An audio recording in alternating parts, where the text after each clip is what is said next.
Ravi de vous retrouver sur le plateau de Lady Vous Écoute. Nous partons découvrir comment la maison est posée au-dessus de notre tête. C'est un prétexte à la faveur de la visite sur le plateau de nos invités pour annoncer le salon de si j'arrive à le dire, le salon de l'immobilier africain à Paris. Respirez. Merci pour votre fidélité à Lady Vous Écoute. Nous recevons donc nos invités qui vont nous en parler. Je voudrais commencer par vous. Je l'appelle le chef du village, le président du club Efficience en la personne de Monsieur Eli Kamge. Bonjour. Bonjour Lady. Merci d'être là. Vous avez plusieurs casquettes, mais aujourd'hui, on va parler surtout, quand je parle de village, quand il y a un village, il y a des maisons. Il y a des maisons. Ouais. Voilà, et quand il y a des maisons, il faut bien que beaucoup aient œuvré pour qu'il en soit ainsi. Voulez-vous nous en parler tout à l'heure quand vous aurez la parole? Le temps pour moi de présenter Madame à vos côtés. Bonjour Carole Sani.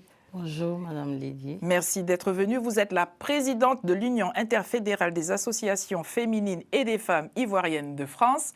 Respirez. En abrégé, UAFIF. Oui.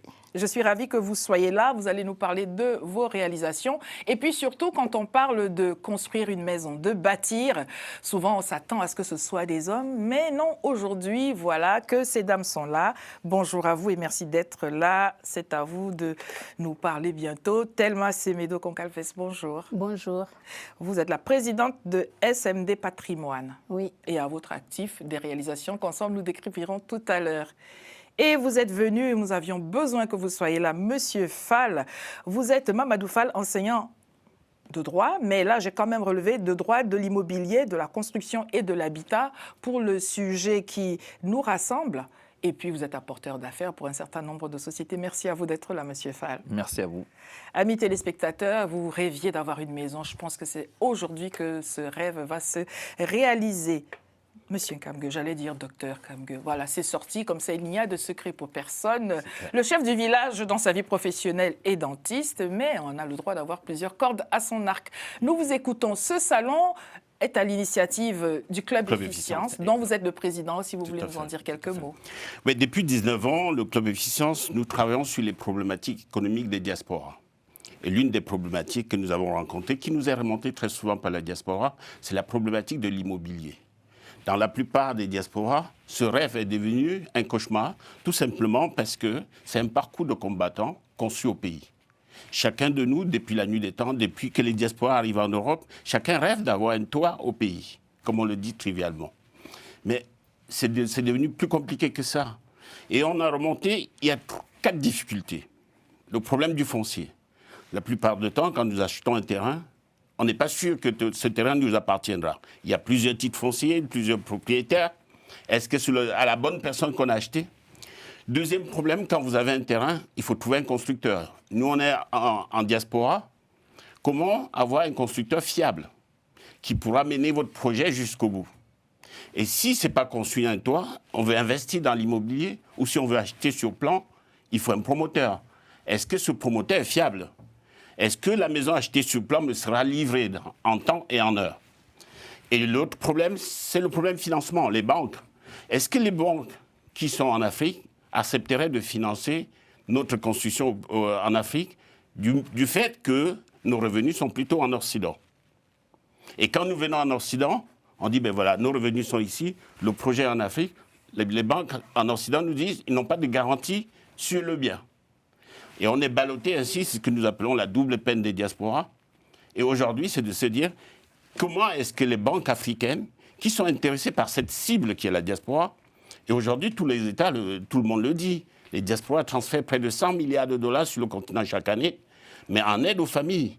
Mais comment on peut faire pour canaliser une part et sécuriser le créneau de l'immobilier pour permettre à ces diasporas d'investir dans ce secteur et faire en sorte que ce secteur puisse augmenter et augmenter le PIB de nos différents États? Mais quand on a parlé des banques, mais il faut parler aussi des assurances.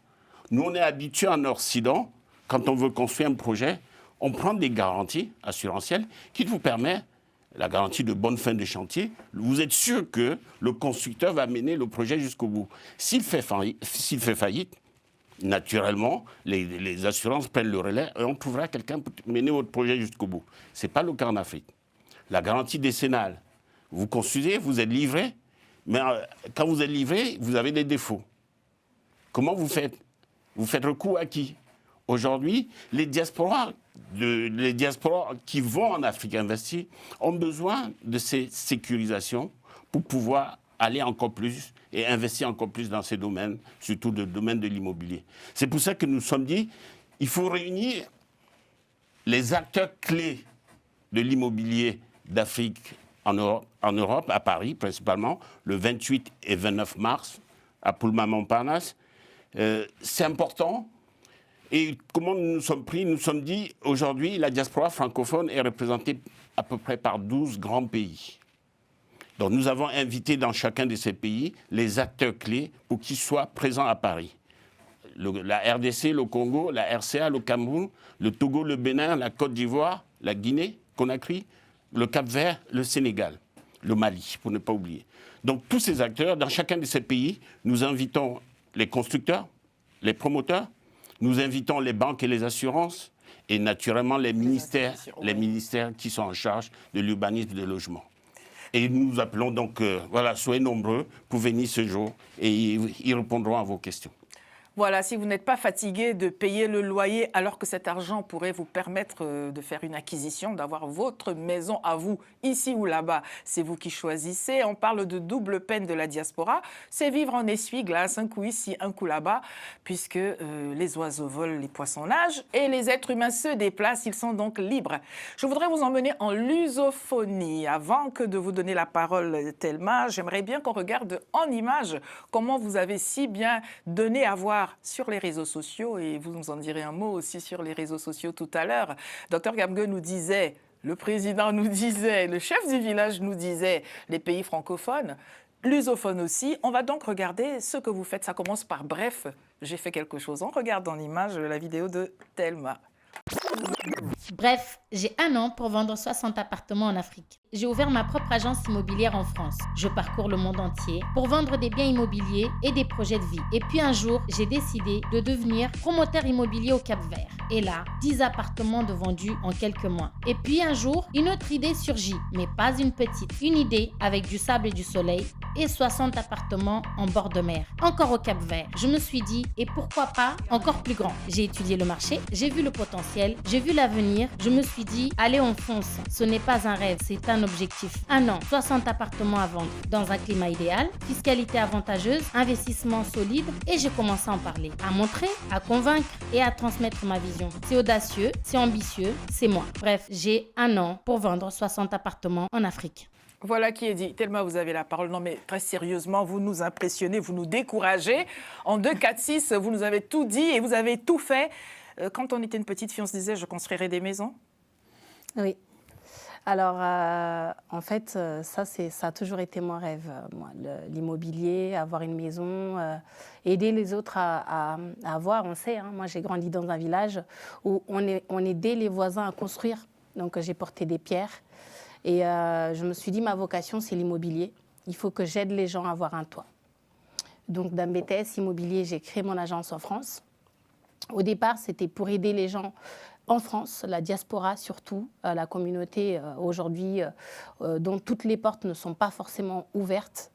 Et au fil du temps, j'ai remarqué que les gens ils venaient me voir en me disant « je ne sais pas si j'investis en France ou en Afrique ». Donc je me suis dit « il faut que je trouve une solution ». Si c'est la France, il faut qu'ils sachent pourquoi ils achètent en France.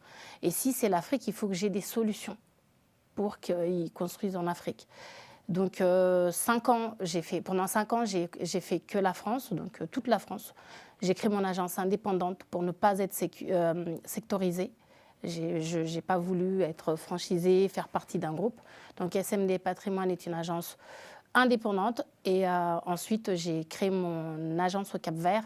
Mais tout de suite, ça a pris, comme vous avez pu voir dans la vidéo, je suis devenue promotrice, je ne sais pas si ça se dit, promoteur immobilier au Cap-Vert, dont je construis donc, les biens sur mesure. Alors, monsieur le docteur, parce que Nkongo, c'est ça? Kamgo, a parlé de la vente sur plan, qui est aujourd'hui la difficulté de la diaspora, le manque de confiance. Est-ce que mon bien va être construit? Est-ce que j'aurai les garanties? Moi, j'ai créé quelque chose, je peux appeler ça à la française. C'est-à-dire que j'ai dit aux clients, si on n'a pas de garantie, on ne paye pas. D'accord? C'est-à-dire qu'au Cap-Vert, je vais construire, donc c'est au promoteur d'avoir des fonds. Je vais construire et le client va obtenir son crédit une fois que le bien est construit. Donc, cette notion de garantie, sachant qu'entre la France et le Cap-Vert, il n'y a pas d'hypothèque, sachant que les clients, ils vont, même s'ils payent, ils n'ont aucune garantie, que ça soit décennale, que ça soit extrinsèque, pour se dire je vais avoir mon bien, je me suis dit il faut que je m'adapte. Donc moi aujourd'hui, j'ai créé ce pont entre, pour l'instant, le Cap-Vert et la France, en apportant mon expertise, en disant oui, ils n'ont pas de garantie, donc moi il faut que je les rassure. Et donc, je construis. Une fois que le bien est achevé, je vais demander un prêt. La chance que j'ai, c'est qu'au Cap-Vert, les banques financent la diaspora à hauteur de 70%. Ah oui, quand même. Voilà. Donc, le Cap-Vert finance, les banques capverdiennes financent même des étrangers au passage. Hein, pour ceux qui C'est une invitation. C'est une invitation. On est ouvert aux investisseurs étrangers. Donc, les étrangers ou la diaspora est financée à hauteur de 70%. Mais une fois que le bien est construit, c'est-à-dire que la banque va évaluer le bien en disant « OK, on vous donne les 70%. » Et à ce moment-là, les clients, ils versent leurs 30%. Ils sont propriétaires en toute sécurité. Le but aujourd'hui, c'est de rassurer la diaspora parce que c'est la distance et le manque de confiance qui apporte cette peur. Et le SIAP, ça sera l'occasion pour nous aussi de proposer même aux promoteurs africains d'autres pays ce modèle-là. J'aimerais bien développer en Afrique en apportant mon modèle parce que je sais que ça fonctionne très bien. Parfait. Voilà qui est dit. Si vous voulez découvrir le Cap-Vert, vous devriez, en plus, les banques font des prêts même aux étrangers. Ça n'est pas peu que de se l'entendre dire. Si d'aventure sur place, dans vos pays respectifs, on ne veut pas vous faire confiance, sachez que petit pays vous aime beaucoup. Monsieur Fall, est-ce que vous aviez dans ce projet de l'immobilier ou dans votre engagement, dans ce que vous faites, vous, dans ces activités, vu venir ce que font ces dames en général? Parce que je le disais en l'entame de mon propos, souvent, c'est l'homme qui bâtit la maison. Quand on parle de bâtiments, de BTP, d'immobilier, on s'attend à voir tout le monde, quand je dis tout le monde, que des chefs. Et pourtant. Tout à fait. Vraiment, je voudrais féliciter ma sœur pour cette belle initiative et un projet solide, vraiment en tout cas dupliqué partout, parce que la diaspora africaine en a besoin. Vous savez que très souvent, il y a le chanteur célèbre Youssou N'Dour qui disait qu'il faut avoir le courage de retourner au bercail pour servir son pays. Maintenant, les diasporas africaines ont l'idée, ont l'ambition de retourner au bercail à travers l'immobilier, le bâtiment et l'urbanisme.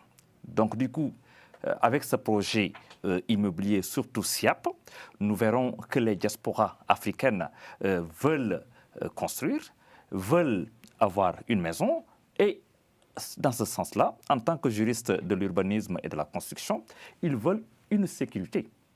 Donc il faudra sécuriser, il faudra encadrer juridiquement tout ce souhait-là, ce souhait des Sénégalais ou bien des Africains de la diaspora, pour qu'ils puissent vraiment, en tout cas, construire en toute sécurité.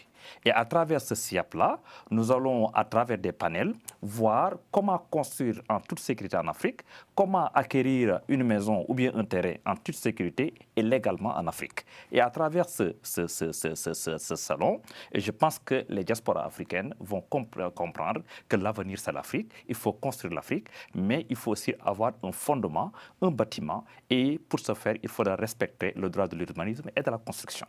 Et je lance un appel solennel à toutes les diasporas africaines, plus particulièrement sénégalaises, parce que vous savez, de passage, je suis le président du collectif des cadres de la diaspora depuis 2011, parce que j'ai fait mes études Perpignan-Toulouse, et qu'il y a plus de 5 millions de Sénégalais de la diaspora. Et si vous voyez 5 millions, les 3 millions veulent, ou 4 500 000 veulent retourner au bercail, tout en ayant une maison, un terrain, et pourquoi pas gérer ce qu'on appelle l'usus, fructus et l'absus. Merci d'être présent dans Lady vous écoute. Depuis 2008, vous avez vu, nous refaisons le monde. Et là, de manière particulièrement concrète, avec des hommes et des femmes, car il faut de tout pour faire un monde. Madame la présidente de l'UAFIF, Carole Sani, merci d'être venue nous parler de ce que vous faites. Mais avant cela, si vous êtes d'accord, je voudrais vous proposer de nous parler de cette Union interfédérale des associations féminines et des femmes ivoiriennes de France, avant que de nous faire l'état des lieux de ces réalisations en rapport à l'immobilier. Merci beaucoup, Lydie. Oui, je me présente, je suis Carole Sani, la présidente de l'Union interfédérale des associations féminines et femmes ivoiriennes de France. Le président de la République, quand il a été élu, il a lancé un appel à toute la diaspora de rentrer massivement au pays. Et il a demandé à l'ambassadeur Feu Charles Gomis de réunir toutes les forces ivoiriennes en France.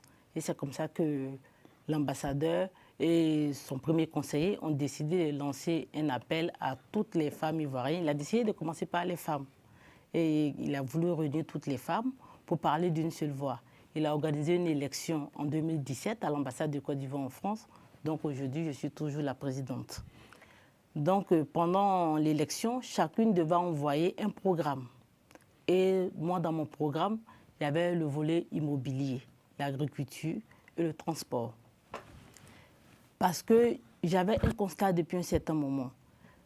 J'avais beaucoup adhéré à pas mal d'associations et des sœurs qui se plaignaient beaucoup de se faire gruger par des parents, par des maris, par des amis. Et tout le temps, c'était désolant parce qu'elles prenaient des crédits ici pour financer les maisons en Côte d'Ivoire. Malheureusement, elles n'ont pas eu gain de cause. Donc, quand j'ai mis le bureau en place, on a essayé de réfléchir comment est-ce qu'il fallait faire pour les aider. Et là, on a trouvé une solution, comment se mettre ensemble pour mettre un fonds pour pouvoir nous-mêmes acquérir nos terrains, pour pouvoir nous-mêmes construire, mais à moins de coûts. Parce que quand les promoteurs viennent ici, ils viennent avec des sommes exorbitantes.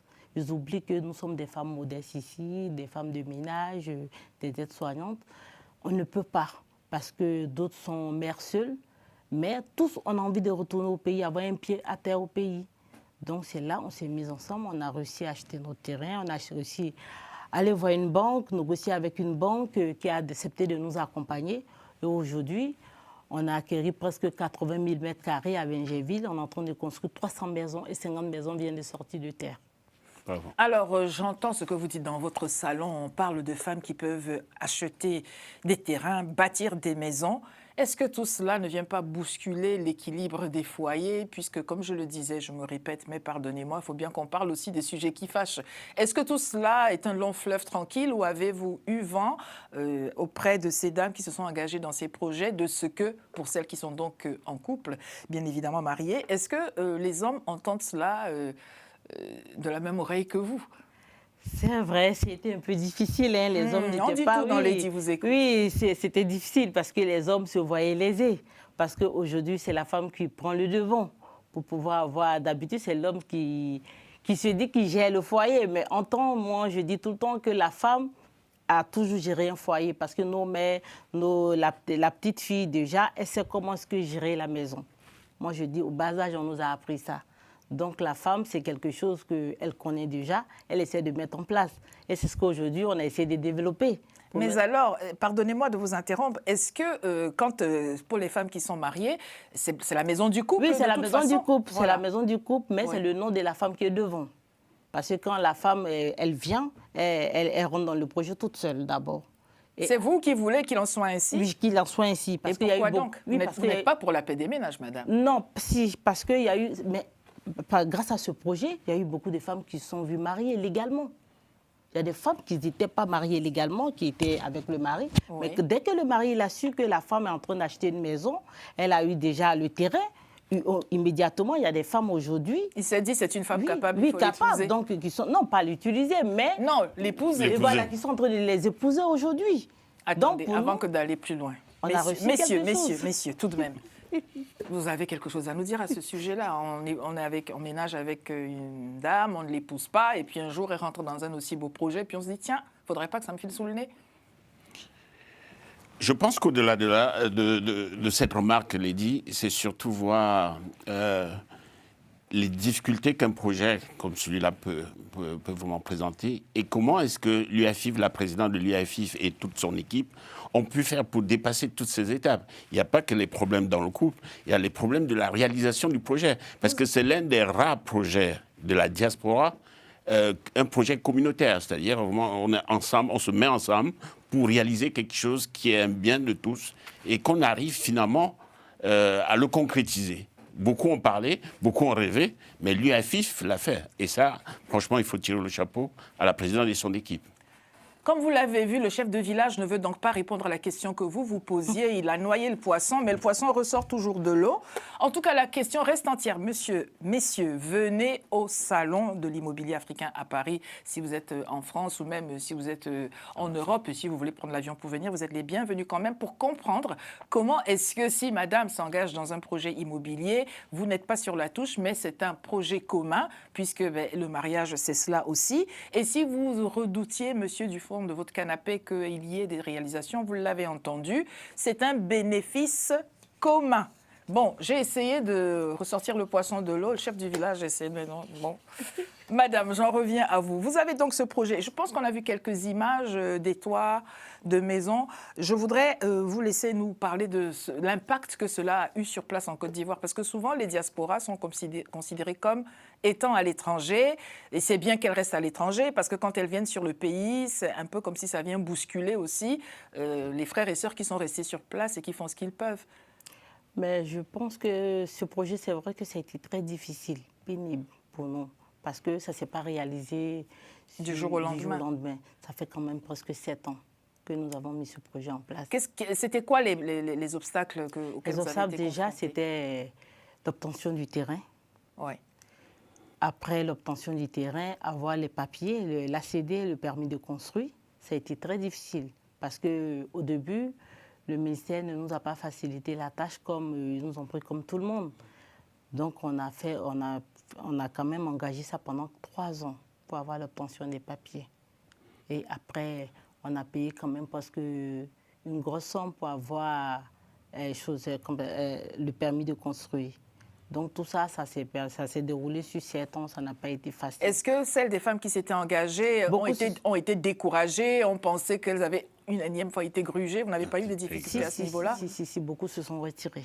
Oui. Et aujourd'hui, donc, il y a eu les réalisations, reviennent-elles? Non, parce que nous, qu'est-ce qu'on avait fait? On avait mis un programme en place, on avait pris 500 femmes sur la liste, mais c'était 300 qui étaient rentrées dans le projet. Donc au fur et à mesure, quand une sortait, on prenait une en remplacement. Donc c'est ce qui a fait que, malgré que les femmes se retiraient, il y a d'autres qui étaient sur la liste d'attente. Mais pendant ce temps, on était insultés un peu partout sur les réseaux sociaux qu'on avait escroqué les femmes, parce que la réalisation a mis du temps. Mais aujourd'hui, grâce à Dieu, les 50 maisons sont sorties de terre, on continue le travail.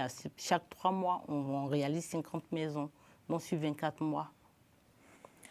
Si vous voulez savoir ce qui se passe dans votre diaspora à vous, venez au salon et soyez de ceux-là qui vont impulser ce qui peut-être n'est pas fait vu de chez vous. Je voudrais vous emmener au Mali, si vous le voulez bien. Nous avions une invitée qui n'est pas là, mais qui nous a envoyé quand même une vidéo représentant ce qu'elle fait. C'est Madame Tezanga Sissoko, qui est la présidente PDG de Tunkalafia. On va regarder en image donc ce qui est fait au Mali, à partir de ce qu'elle aurait voulu vous présenter elle-même. On regarde ceci ensemble. Je suis Madame Sissoko Djenabou Tezanga Sanogo, PDG de l'entreprise Tunkalafia. S'était réunis aujourd'hui, comme chaque année, Dieu merci, pour le lancement des programmes de l'année 2026. Ça a été l'occasion pour nous de remettre les clés aux personnes qui ont pu être présentes. Il s'agit des 15 personnes qui ont vu leur maison finir entre le mois de février de l'année dernière et janvier de cette année. Tunkalafia a eu à faire les remises de clés de 15 maisons individuelles et de 10 appartements plus une salle de sport. Les personnes qui ont pu être présentes à Paris aujourd'hui pour leur remise symbolique des clés, parce que les remises des clés ont lieu à Bamako chaque année. Donc on a pu faire leur remise des clés symboliques. Ça a été l'occasion pour moi de voir certains clients pour la première fois depuis le début de leur projet jusqu'à la fin de leur construction et la remise de leurs clés. Vraiment, c'est une relation de confiance entre Tunkalafia et ses clients, chaque année renouvelée, et c'est d'autant plus émouvant que certains clients nous font confiance à distance sans jamais nous avoir vus, et c'est seulement le jour de la remise des clés qu'on a l'occasion de se voir. Je tenais vraiment à remercier les Maliens pour la confiance. les programmes de logements sociaux ont eu lieu pour 2026 à Banankoro, Kabala et à Djalakourbougou et est ouvert à tous les Maliens de l'intérieur et de l'extérieur. Les inscriptions se font sur le numéro de Tunga Lafia, tous les numéros de Tunga Lafia que vous contactez sur les réseaux sociaux ou sur notre site.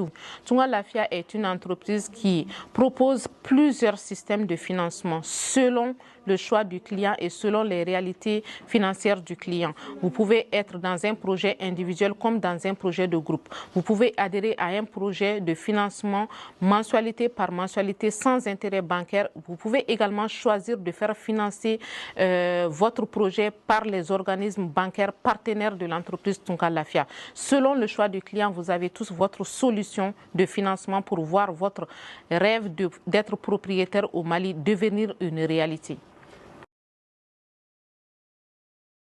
Tunga Lafia a été créée en 2016. C'était d'abord une entreprise, une plateforme multiservice pour la diaspora. C'est l'immobilier qui a pris le dessus. Il y a de cela à peu près 5 ans maintenant qu'on fait plus de l'immobilier et c'est ce qui a pris le pas sur les autres activités. Sinon, on est actif depuis 2016.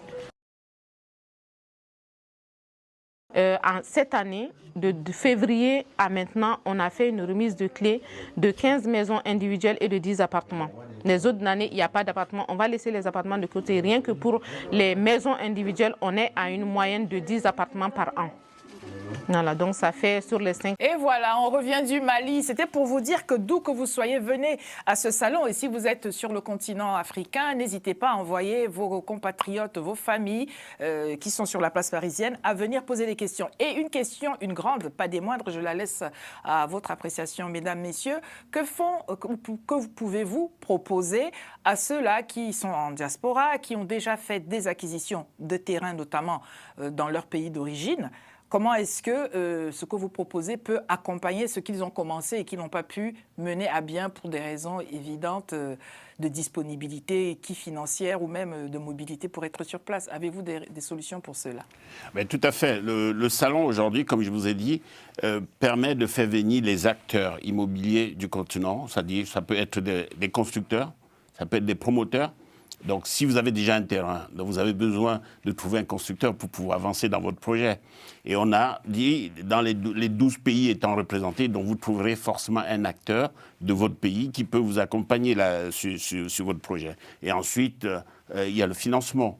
On a des banques qui seront présentes, qui vont répondre à votre modèle de financement, qui vous va le mieux, qu'est-ce qu'ils peuvent vous proposer et comment est-ce qu'on peut garantir le projet pour qu'il puisse aller jusqu'au bout. Et c'est ces réponses-là que nous, le Club Efficient se doit de l'apporter aujourd'hui au salon SIAP, le salon de l'immobilier africain à Paris, pour toutes les diasporas qui souhaiteraient être présents.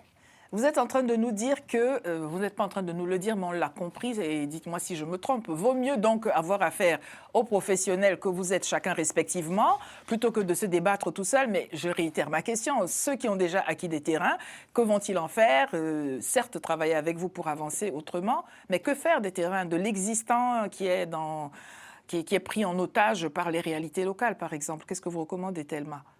Alors, moi, pour les gens qui ont des terrains, déjà, qui ont les documents, parce que c'est super important, mon collègue l'a dit, déjà, c'est de s'assurer que tout est OK, juridiquement parlant, mais c'est aussi trouver les professionnels comme des architectes, des ingénieurs pour leur projet, déjà définir le projet, parce qu'on est soit sur de l'habitation, on est soit sur du commercial. Les projets sont différents. Aujourd'hui, les gens qui veulent investir en Afrique, ce n'est pas seulement un toit. Il y en a qui veulent investir pour créer des commerces. Ils veulent investir pour éventuellement faire des immeubles aussi. Il y a des gens qui sont ici, qui veulent devenir promoteurs immobiliers, qui aussi ont acquis des terrains, qui ne savent pas quoi faire. Et je pense que ce jour-là, via tous les professionnels qui seront sur place, ils repartiront avec une solution. Moi, pour ma part, en tout cas, mon expertise, j'apporterai mon expertise, mais c'est surtout des conseils, parce que souvent, les gens, ils veulent se lancer sans conseil. Et ce jour-là, d'abord, il faut que les gens ils se disent « j'y vais », il faut voir les professionnels dont j'ai besoin. Donc, les gens qui viendront au SIAP, il faut qu'ils se disent « bon, je cherche un architecte, est-ce que je cherche un ingénieur, est-ce que je cherche un constructeur, est-ce que je veux une banque ?» C'est super important, de façon à ce que le salon puisse les apporter quelque chose. Mais mon expertise, en tout cas, moi et mon équipe, on sera présente pour conseiller toutes les personnes qui ont aujourd'hui un terrain ou un projet en Afrique.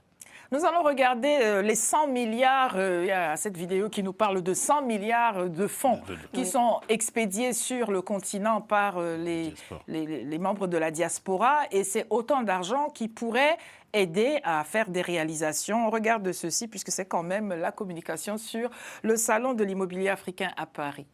100 milliards de dollars, c'est le montant des transferts annuels de la diaspora vers l'Afrique. La preuve est là. Le pouvoir d'achat existe et l'envie d'investir est immense. Mais la question est, avec quels acteurs? Si vous faites partie de la chaîne de valeur de l'immobilier, venez rencontrer ces investisseurs en immobilier africain au Pullman Montparnasse les 28 et 29 mars. Attention, si vous n'y êtes pas, vos concurrents prendront la place. Le 28 février, nous clôturons les réservations. Réservez votre stand dès maintenant. Les stands sont limités, ne gardez pas la joue dans la main comme moi à regarder les merveilles du monde se faire. Allez sur place pour pouvoir quand même trouver des solutions. J'aimerais bien qu'on revienne sur un point, madame. Vous avez fait dans la présentation de l'UAFIF, l'Union interfédérale des associations féminines, le lien quand même, on dit tout, hein. Et si on ne dit pas tout, la question se pose et s'impose. Le lien quand même avec l'État. Est-ce que vous pensez que si vous aviez été une association de femmes lambda, auriez-vous pu pouvoir, par exemple, dénouer les difficultés sur le terrain? Vous faisiez état des titres fonciers et de toutes les autres difficultés. Est-ce que le coup de pouce, dans le sens où vous êtes membre d'une structure quand même connue et reconnue, a été facilitateur? Bon, pas au début. Oui. Pas au début, parce que l'État ne comprenait pas notre projet, parce que c'était innovant. Ça ne s'est jamais passé, même chose dans les pays africains. Donc, quand l'État a essayé de se renseigner un peu sur le projet que je proposais, ils ont dit que ce n'est pas faisable. Donc, il fallait que nous-mêmes, on commence quelque chose pour prouver à l'État qu'on pouvait arriver. Et quand on a commencé les démarches, dès qu'on a eu le terrain, on a commencé les démarches. Quand l'État a vu qu'on était vraiment avancé, c'est là l'État a demandé qu'on se rapproche du directeur général du logement de Côte d'Ivoire, qui a pris le dossier en main, qui a commencé à nous aider jusqu'à l'obtention des mains. On est passé par... On n'a pas sauté les étapes. Oui. Il nous a fait faire toutes les étapes, comme toute personne lambda pouvait le faire. Et on a fait toutes les étapes, c'est qu'il nous a un peu facilité, mais on a fait toutes les étapes jusqu'à aujourd'hui qu'on a eu la CD.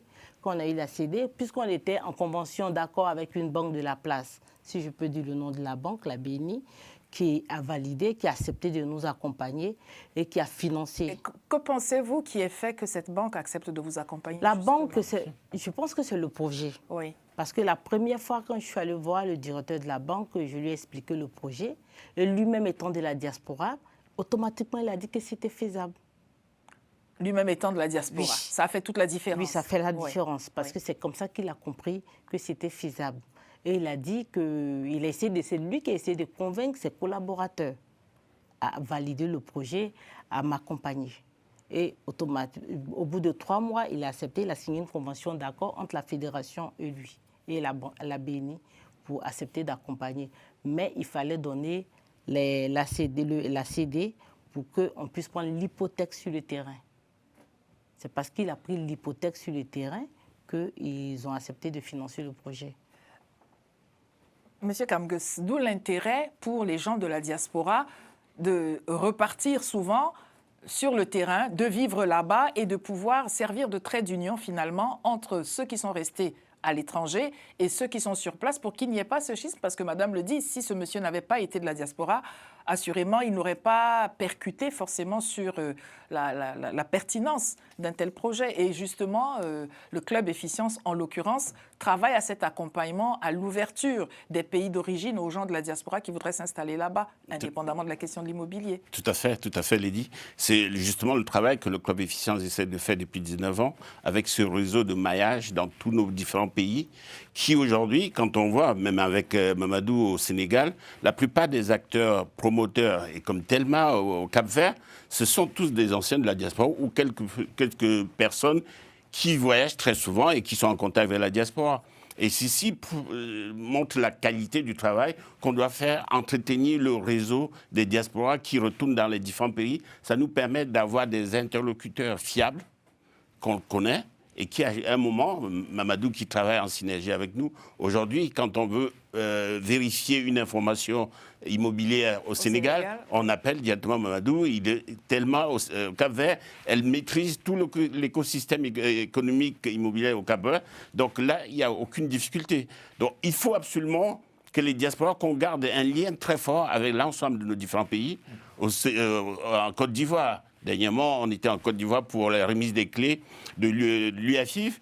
On a rencontré tous les acteurs immobiliers qui sont sur le terrain, jusqu'au ministère. Et ceci va de cette idée du club efficient d'entretenir ce lien et de permettre que la diaspora ait des canaux, vraiment des canaux fiables pour pouvoir entretenir leur investissement, pas seulement dans l'immobilier, il y a d'autres secteurs. Et voilà, et nous œuvrons dans ce sens en tout cas. La fiabilité, donc, c'est le maître mot puisque cela engage des frais et pas des moindres. Et c'est toujours important de pouvoir avoir non seulement affaire à un professionnel, mais à quelqu'un de référencé dont on sait qu'on peut demander des comptes, à qui on peut demander des comptes et qui ne va pas se diluer dans le cosmos. On va regarder la deuxième vidéo du Club Efficience sur donc, cette communication du Salon de l'immobilier africain à Paris. Professionnel de l'immobilier africain, vous voulez valoriser vos offres à Paris face à une audience ultra qualifiée. Alors, le SIAP est fait pour vous. Si vous échangez directement avec la diaspora africaine prête à construire sur le continent et les amateurs français d'investissement immobilier. Exposer au SIAP, c'est concentrer en 2 jours vos meilleures opportunités business de l'année. Les stands sont limités. Réservez le vôtre dès maintenant. Le président du Cap-Vert est quand même venu à Paris. C'est dire que vous êtes quelqu'une qu'il faut continuer à vous voir, madame. Le président, oui. J'ai reçu le président du Cap-Vert il y a quelques semaines au sein de mes structures. C'était un grand honneur, mais c'était surtout la reconnaissance aussi de tout le travail de la diaspora. Et en fait, ce pont que je travaille depuis maintenant 7 ans entre le Cap-Vert et la France, pousser les gens à investir, apporter de la transparence, mais surtout apporter des solutions, parce qu'on a l'impression que vu que c'est en Afrique, c'est plus compliqué. Et puis la diaspora, soit on est né ici, soit on est arrivé trop petit, on ne connaît pas les règles, on ne connaît pas la loi, on ne sait pas comment ça se passe juridiquement.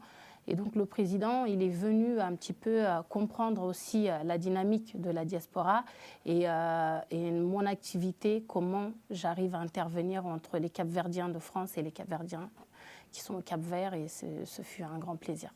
Quelles ont été les difficultés que vous avez rencontrées dans la création de votre entreprise et tout ce qui s'en est suivi avant que d'en arriver à ce que vous faites aujourd'hui? Est-ce que c'était un long fleuve tranquille parce que vous aviez fait votre formation? Vous l'avez dit tout à l'heure, vous n'avez pas voulu être une franchise dans l'immobilier, mais créer votre structure. Est-ce que tout cela est passé comme une lettre à la poste?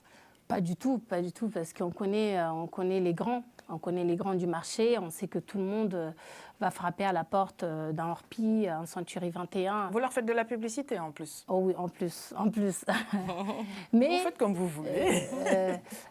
En fait, aujourd'hui, j'estime que je suis une référence, une agence de référence de la diaspora.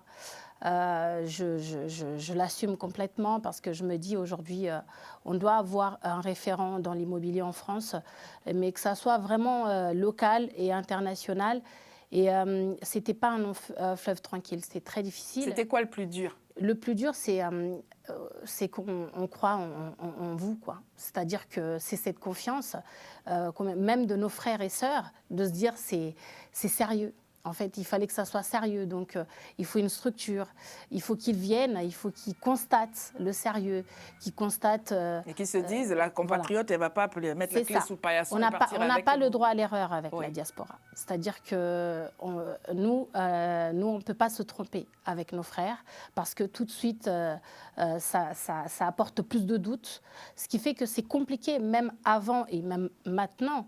C'est-à-dire que je fais très attention, Madame Sani a abordé les réseaux sociaux tout à l'heure, parce que à la moindre erreur ou un retard quelconque, on est sur les réseaux, on est considéré comme...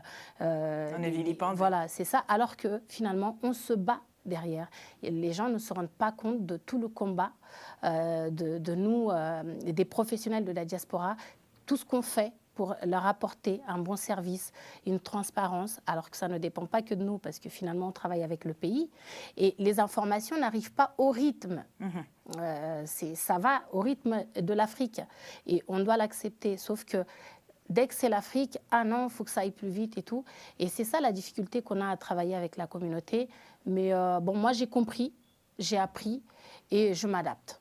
Je m'adapte, je sais l'expliquer. C'est ça qui est important. Il faut savoir se mettre à la place des autres. C'est ce que je me dis.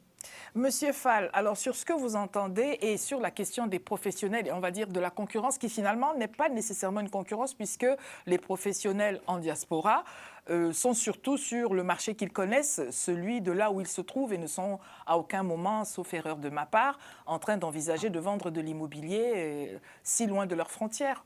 Oui, effectivement, les Sénégalais ou bien les Africains de la diaspora ont besoin de crédibilité, ont besoin d'être rassurés par rapport à ce qui se fait. Parce que, vous savez, quand on est en Europe ou bien à l'extérieur, on a besoin de sécurité, on a besoin de droits, c'est-à-dire on a besoin d'un terrain légalement construit. Vous savez, c'est des étapes. Acquérir un terrain, et il faut aussi l'acquérir dans une, comment dirais-je, espace, ou bien en tout cas dans une surface viabilisée, autorisée, classifiée. Très souvent, il y a des gens qui achètent des terrains qui sont illégaux. C'est-à-dire, maintenant, il y a beaucoup de promoteurs fantômes. C'est pourquoi des agences comme ça, qui sont juridiquement constituées et qui sont vraiment issues de la diaspora, vraiment, on devrait vraiment, en tout cas, encadrer juridiquement ces genres de promoteurs-là. Parce qu'on ne peut pas être au four et au moulin en tant qu'Africain de la diaspora.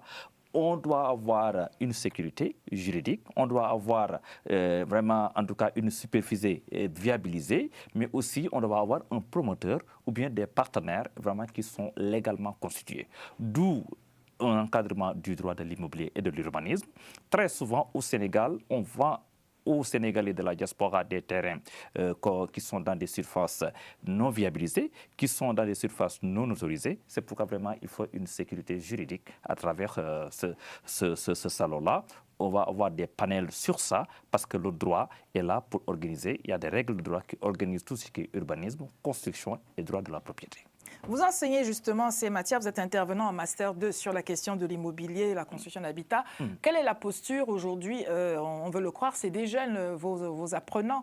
Est-ce que vous pensez que ce sont des personnes qui apprennent cela parce que c'est un métier ou parce que, peut-être les deux, c'est une jeunesse pour qui la question de l'immobilier a été démystifiée et eux-mêmes sont ainsi positionnés pour être acquéreurs, bâtisseurs et qu'il y ait une rupture entre ceux d'avant et eux? Tout à fait. Vous savez, nous sommes dans un état de droit, nous sommes des Africains, et que l'Afrique, très souvent, est indexée comme étant où il y a l'anarchie, etc.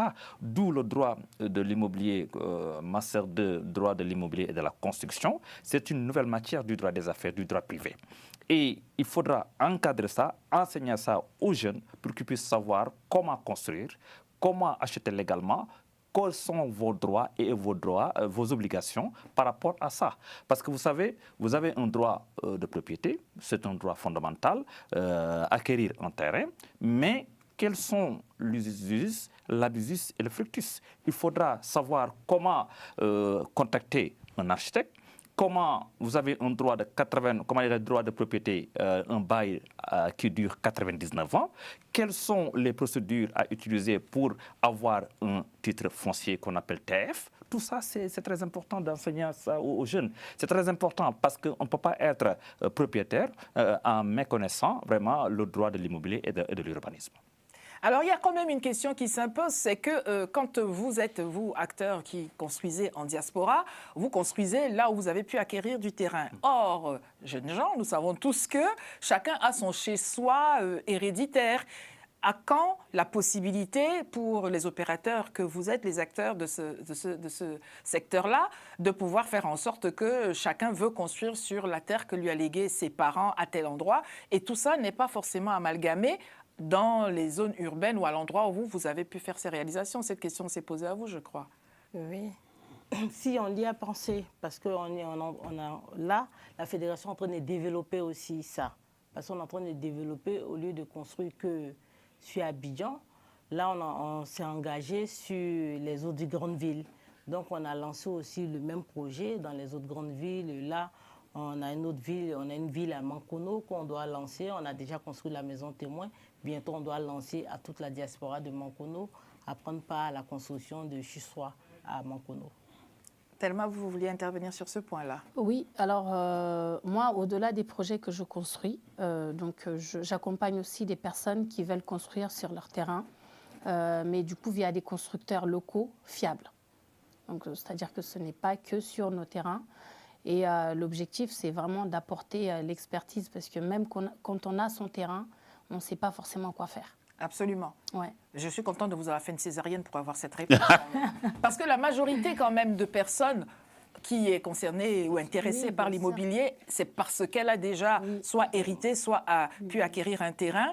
Et c'est peut-être difficile, c'est une question que je laisse à tous les quatre, puisque même culturellement, vu d'Afrique, on est un halogène chez les autres. On ne va pas aller construire dans telle région alors qu'on est de telle autre région. Quelquefois même, c'est comme une disgrâce, on n'a encore rien fait chez soi, et voilà qu'il faudrait aller faire. Je ne parle même pas du Cap-Vert, dans un autre pays, mais dans une autre ville. Cette question-là, est-ce que c'est remonté jusqu'à vous ? Oui, tout à fait. Mais ce qu'il faut observer, Lydie, la diaspora aujourd'hui a changé. Au-delà de la première génération que nous sommes, c'est-à-dire nous qui sommes nés en Afrique, nous avons immigré en Europe, nos enfants, la deuxième et troisième génération, voient les choses complètement différemment. Cette deuxième, troisième génération, n'étant pas née en Afrique, regarde l'Afrique comme un pays tout entier.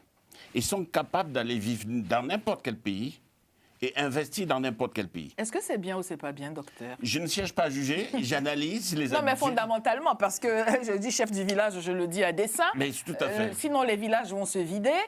Comment gérer, comment concilier ce que vous faites avec cette question qui demeure, quand bien même les jeunes sont... Tout à fait. Mais dans un premier temps, le rôle du Club Efficience est de connecter déjà la diaspora au continent. Après, on verra dans quel pays, dans quel village. Une fois qu'ils sont connectés, oui, là, on pourra travailler, orienter les investissements. Mais la préoccupation aujourd'hui, si on ne le fait pas, d'ici 2-3 générations, on va perdre toute cette diaspora. Donc la primauté, c'est d'abord connecter cette diaspora avec le continent. Comment les connecter? Ils ont un pouvoir d'achat plus élevé que leurs parents. Leurs parents étaient ouvriers. Aujourd'hui, les deuxième, troisième générations sont des cadres. Ils arrivent sur le marché de l'emploi quand les parents sont saignés pour avoir ne serait-ce que le logement familial, aujourd'hui en Europe. Donc, ils ont un pouvoir d'achat conséquent. Leurs parents sont en Europe. C'est pas comme nous, quand on arrivait, nos parents étaient restés en Afrique. Notre réflexe était de se dire, il faut rapidement les aider. Eux, leurs parents sont là, ont une retraite, et du coup, ils ont une certaine masse d'argent, et ils se disent, mais ici, déjà, on ne nous regarde pas trop, on se dit qu'on n'est pas d'ici. Voilà, peut-être qu'il faut qu'on pense déjà à l'Afrique. Ah, ça. Et ça, c'est aussi quelque chose, un phénomène qu'on a trouvé. Dans les études que nous avons faites, on s'est rendu compte que la deuxième et troisième génération continuent à transférer beaucoup d'argent en Afrique, alors que leurs parents sont ici. À qui envoie-t-il cet argent? À la famille. Ouais, la famille. La famille qui n'ont même pas vécu avec eux. Donc ça montre un attachement aujourd'hui avec le continent, soit sur le plan professionnel, dit j'ai 5 ans d'expérience ici en Occident, je veux aller apporter mon savoir, le transfert de compétences sur le continent, soit c'est plutôt l'investissement. Dit voilà, je veux investir, la bourse ici est un peu compliquée, et ils ont le sens de l'africanité est plus élevé que leurs parents. Et aujourd'hui, quand on entend la plupart... Ils ne sont pas des blessés de l'Afrique. Et non, donc, c'est peut-être un peu romancé. Voilà, et c'est ailleurs, cet imaginaire. Non, je pense pas. Quitte à tomber de sa chaise. Je ne crois pas qu'ils vont tomber. Je pense qu'aujourd'hui, les premières générations comme ce sont les blessés de l'Afrique, qui sont partis après les indépendances, après pas mal de choses, et n'ont pas voulu, dans la plupart, montrer le chemin de l'Afrique à leurs enfants. En disant surtout pas. Surtout pas. Faites tout ici, mais surtout pas. Mais aujourd'hui, c'est l'inverse. Les enfants les laissent ici et ils vont découvrir l'Afrique et leur disent, voilà, tu as loupé telle chose, tu as loupé ceci. Et donc, du coup, on trouve maintenant l'inversion du potentiel économique. Aujourd'hui, ce sont ces jeunes qui veulent aller investir à Dakar, au Sénégal, ou bien à Abidjan, ou à Douala, ou dans plein de villes. Et tant mieux. tant mieux pour le continent. Si c'est un retour des devises, et on a besoin de cet apport de la diaspora, parce qu'aujourd'hui, quand on parle des statistiques, les 100 milliards de dollars qui sont transférés sur le continent chaque année, ça va surtout en frais de bouche, pas en investissement. Donc si on pouvait faire en sorte qu'il y ait une partie qui soit captée, aller plutôt en investissement, parce que sur les 100 milliards, je crois qu'il y a à peu près 5% qui va en soins de santé et 15% en immobilier. Mais si on peut augmenter la part de l'immobilier à 40%, mais vous imaginez les emplois créés, c'est énorme. C'est énorme. En tout cas, c'est ce que nous pensons. Nous vous recommandons de ne pas manquer de venir à ce salon-là. Et si vous m'y trouvez, je serai en train de demander aux acteurs de pouvoir proposer des projets qui prennent en compte non seulement leurs acquisitions dans les villes nouvelles, forcément, qu'ils ont créées ou ils bâtissent, tout en y attachant quand même le nombril de chacun, de là où il vient, parce que ce sujet va finir par s'imposer tout seul si personne ne le prend de fond. Nous allons faire, si vous êtes d'accord, un tour de table. Tellement, je voudrais vous proposer quel serait votre mot de la fin sur ce sujet pour que nos téléspectateurs viennent nombreux à ce salon et s'engagent surtout dans ces projets. Alors, moi, je dis que c'est le rendez-vous annuel indispensable à ne pas manquer. Parce que je pense qu'aujourd'hui, toute la diaspora africaine a besoin de rencontrer des professionnels. Et ce jour-là, enfin ce week-end-là, sera le week-end d'information et d'investissement. Monsieur Fall. Vraiment, c'est l'occasion de féliciter le Club Efficience pour dire que c'est une rencontre historique. En tout cas, les autorités sénégalaises, les professionnels sénégalais de l'immobilier sont prêts. Et c'est une rencontre à ne pas manquer qui sera historique parce que les Africains de la diaspora en ont vraiment besoin. L'Afrique ne se fera jamais sans ses fils. La diaspora, il est grand temps pour qu'on puisse retourner au bercail à travers l'immobilier et le bâtiment. Parole d'enseignant de droit et d'apporteur d'affaires, il ne perd pas le Sud. Madame Sani, votre mot de la fin? Mon mot de la fin, c'est que je félicite déjà le Club Efficience d'avoir donné la chance à toute la diaspora d'être vraiment présente, d'être acteur de cet événement-là, du 28 et le 29. J'invite vraiment tous les Ivoiriens à venir trouver une réponse à leurs questions sur l'immobilier, puisqu'il aura le ministère de la Construction, il aura des promoteurs immobiliers, il aura plusieurs banques qui seront là. Donc, j'invite vraiment la diaspora ivoirienne et la diaspora africaine à être très présents. Et j'y serai pour répondre surtout aux questions que je sais que beaucoup ont envie de me poser et les accompagner aussi s'ils veulent faire la même chose que la fédération.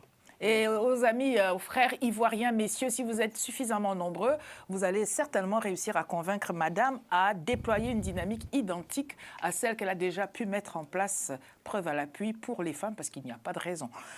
Le chef du village va prendre la parole, le mot de la fin. Monsieur Kamgue. Je veux déjà remercier Lady pour cette occasion parce que on a beau mener des actions sur le terrain tant qu'il n'y a pas un relais médiatique. Mais nous avons besoin de vous. Si vous n'êtes pas là, de quoi parlerions-nous? Et merci à votre chaîne de nous accompagner, de nous suivre. Ce n'est pas la première fois et on espère que ce ne sera pas la dernière. Mais surtout dire à la diaspora, l'équipe du Club Efficience qui bosse tous les jours pour pouvoir apporter des solutions à leurs problématiques économiques. Voilà, aujourd'hui, on arrive sur ce terrain de l'immobilier. L'équipe a fait un travail énorme pour faire venir tous ces acteurs immobiliers du continent africain pour répondre à vos questions. Mais soyez nombreux à venir. Ensemble, réfléchissons et franchissons les pas, écartons les étapes. Lors de ce salon, on aura une rencontre institutionnelle nous avons invité les ambassadeurs de ces 12 pays en poste à Paris, plus les ministères de nos pays et bien sûr les acteurs, les banques et les promoteurs. On aura eu cette rencontre institutionnelle pour avoir vraiment des questions, des réponses clés à tous ces questionnements de la diaspora. Et un communiqué de presse sortira de là et on prendra date pour le SIAP 1. Voilà qui est dit. Merci à tous les quatre pour ce que vous faites déjà dans vos engagements respectifs, dans vos professions respectives. Et merci surtout d'avoir trouvé le temps de venir nous parler de ce que vous allez apporter lors de ce salon et de ce que vous faites déjà. Je pense que vous avez pu voyager, amis téléspectateurs. C'est bien le canapé et les pop-corn, mais il faut quand même aller sur le terrain pour faire changer les choses. Et comme je suis pour la paix des ménages, alors 2 paroles quand même pour terminer. Il n'est pas bon que l'homme soit seul. Je lui ferai une aide semblable à lui. Donc oui, les hommes et les femmes ensemble, vous pouvez faire des choses. Et puis, mesdames, la femme sage bâtit sa maison et la femme insensée la renverse de ses propres mains. À bientôt.